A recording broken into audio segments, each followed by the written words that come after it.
Gamit natin yung motor ni Boss Eman mga par. Ayan o, makikita nyo. RS8 na black. Tapos hindi ko makita yung yung brand ng cylinder head. MKN ata yan. So piniram sa atin dahil may pinuntahan lang tayo saglit. Testing natin. Lakas. Ew. Asang motor ni Boss Eman mga par.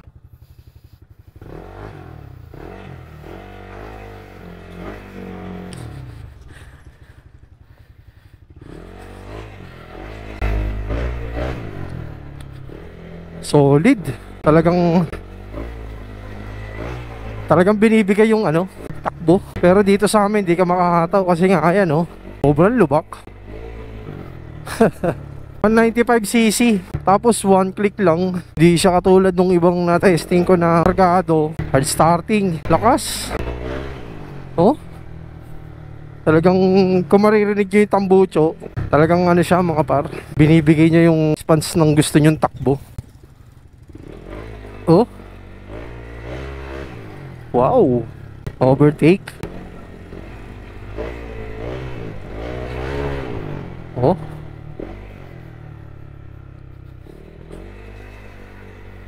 Ang ganda. Ang sarap sa feeling talaga pagka naka-bore up ka. Talaga binibigay niya yung gusto mong takbo. Sabi nga nila, stock is good pero kargado is better, di ba? Ba talaga? Someday magiging ganito rin kalakas si Rosie. Sarap. Wow.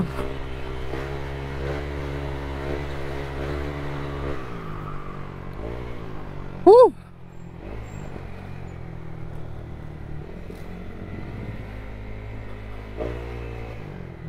Lakas talaga. Okay na yun. At least na-testing natin yung 195cc. Tapos yung minor niya stable agad. All goods na all goods para sa akin to.